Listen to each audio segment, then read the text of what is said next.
প্রয়োজন কমে গেলে কমে যায় ফোন, জিজ্ঞাসা করলে বলে ভীষণ ব্যস্ত। বর্তমান সময়টা আমাদের এই রকম জায়গায় এসে দাঁড়িয়েছে। বেশি খোঁজ নিলে মানুষ মনে করে স্বার্থ আছে, খোঁজ না নিলে মনে করে সম্পর্ক রাখতে চায় না। তাহলে মাঝারি পন্থাটা অবলম্বন করাই শ্রেয়। প্রথম দেখা এবং প্রথম আলাপে মানুষ চেনা যায় না, কারণ প্রথম দেখায় মানুষ বাইরের রূপটা প্রকাশ করে, তার ভেতরের রূপটা কিন্তু গোপন থেকে যায়। অন্যের সমালোচনা করা মানুষগুলো সবসময় পেছনের দিকেই পড়ে থাকে, কখনো সামনের দিকে এগিয়ে যেতে পারে না।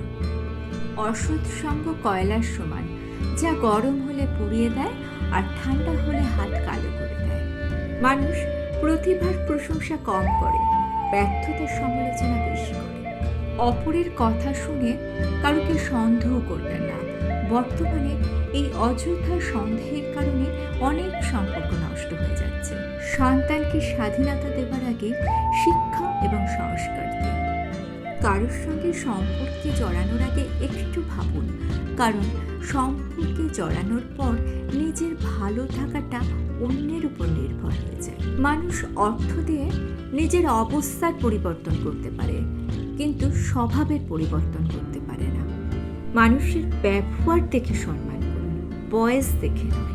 চিন্তা ভাবনাগুলোকে ভালো করা দরকার, কারণ চোখের সমস্যা হলে চিকিৎসা করা যায়, কিন্তু নজর খারাপ হলে তার কোনো চিকিৎসা হয় না। কোনো কাজে আপনি যদি সফল হন তাহলে অংশীদার অনেক হবে, কিন্তু আপনি যদি ব্যর্থ হন তাহলে কিন্তু সেই দায়ভারটা আপনাকেই নিতে হবে। শুধুমাত্র একটা মানুষকে চেনার জন্য পুরো জীবনটাও খুব ছোট। সমালোচনা করার জন্য জিভটাই যথেষ্ট, সম্মান করার জন্য হৃদয় লাগে। ভুল মানুষের প্রেমে পড়লে মানুষ হয়তো বাঁচতে শিখে যায়, কিন্তু হাসতে ভুলে যায়। তাই বাস্তবটা না ভেবে হঠাৎ করে কারোর প্রেমে পড়ে যাবেন না। তাই সৌন্দর্যের প্রেমে না পড়ে ব্যক্তিত্বের প্রেমে পড়ে দেখুন, আজীবন সুখে থাকবেন। সম্পর্ক তখনই সুন্দর হয়ে উঠবে যখন ভালোবাসার টানটা দুদিক থেকেই সমান হবে। কেরিয়ার করার সময় এবং রাস্তা পার করার সময় সব সময় সজাগ থাকবেন, কারণ একটু অন্যমনস্ক হলেই কিন্তু দুর্ঘটনা ঘটে যেতে পারে। হৃদয় বাস্তব বোঝে না যতক্ষণ না সেটা ভেঙে যায়। মানুষের জীবনে সব কিছুই ছোট, জীবনটাও ছোট, ভালোবাসার দিনগুলোও ছোট, শুধু দুঃখের দিনগুলোই বড়। মানুষ সবসময় নিজেকে লুকিয়ে রাখতে পছন্দ করে, সে চায় অন্যেরা তাকে খুঁজে বার করুন। সময় বদলে গেছে, আপনাকে কেউ খুঁজে নেবে না, নিজেকে নিজেই প্রকাশ করতে হবে। সকলের সামনে নিজের প্রতিভাকে তুলে ধরতে হবে। হাত পা গুটিয়ে ঘরে বসে থাকলে কেউ আপনার প্রতিভার দাম দেবে না। তাই যে চলে গেছে অযথা তাকে নিজের জীবনে টেনে এনে নিজের জীবনটাকে নষ্ট করে ফেলবেন না। কেউ যদি আপনাকে অবহেলা করে, দোষ তার নয়, দোষ নিজের, কারণ আপনি তার কাছ থেকে বেশি আশা করে ফেলেছেন। একজনকে সুখী করতে গিয়ে অন্যজনকে দুঃখ দেবেন না। এই রকম যদি করেন, পরবর্তীকালে দেখবেন এই কারণে আপনি নিজেই অসুখী হয়ে পড়েছেন। উঁচুতে উঠতে হলে নিজের ভেতরের অহংকারকে বার করে ফেলুন, হালকা হন, কারণ তারাই উপরে উঠতে পারে যারা হালকা হয়। আমাদের সমাজে শিক্ষিত মানুষের অভাব নেই, অভাব হচ্ছে শিক্ষিত বিবেকের।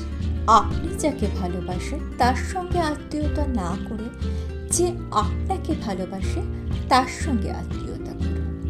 ভালোবাসা সকলে পায় না, যদি পেয়ে থাকেন তাহলে তার যত্ন। ভেঙে যাওয়া বিশ্বাস কোনোদিন ফেরত পাওয়া যায় না, তাই যেখানে বিশ্বাস নেই সেখানে ভালোবাসার আশা করবেন না। যে সম্পর্ক নষ্ট হয়ে গিয়েছে তাকে পুনরায় জীবিত করার চেষ্টাটাই বৃথা। পৃথিবীর সবচেয়ে বড় ভুল মানুষকে ভালোবাসা। আর যদি ভালোবেসেও থাকেন, প্রকাশ করতে যাবেন না। প্রকাশ করলেই উল্টো দিক থেকে আঘাত ছাড়া কিছুই পাবেন না। যে ব্যক্তি সুযোগ পেয়েও নিজেকে পাল্টায় না, সেই সবচেয়ে বেশি দুর্ভাগা। একটু ভেবে দেখবেন, খুব করে চাওয়া জিনিসগুলোই কিন্তু আমাদের মন খারাপের কারণ। সন্তানের কিছু হলে মা সবার আগে বুঝতে পারে, কারণ সম্পর্কটাও কিন্তু সবার চেয়ে 10 মাস 10 দিনের বেশি। তাই নিজের সন্তানের সঙ্গে বন্ধুত্বপূর্ণ সম্পর্ক তৈরি করুন। মায়ের থেকে ভালো বন্ধু আর কেউ হতে পারে না, সে যে বয়সী হোক। জেনারেশন গ্যাপ বলে কিছু হয় না, এটা আমরা তৈরি করেছি। আধুনিকতার কোনো সংজ্ঞা হয় না, যে কোনো সময় যে কোনো কাজই আধুনিক। তাই সন্তান আর মায়ের সম্পর্ক যদি বন্ধুর মতো হয়, তাহলে কিন্তু অনেক সমস্যায় খুব সহজে মিটে যাবে। আর ভিডিওটা ভালো লেগে থাকলে চ্যানেলটা সাবস্ক্রাইব করে নিয়ে পাশে থাকা বেল আইকনটা প্রেস করে দিয়ে অল অপশানটা ক্লিক করে দেবেন। তাহলে যখনই নতুন কোনো ভিডিও আপলোড করব তার নোটিফিকেশন আপনাদের কাছে পৌঁছে যাবে। আজকে এই পর্যন্ত। Thanks for watching.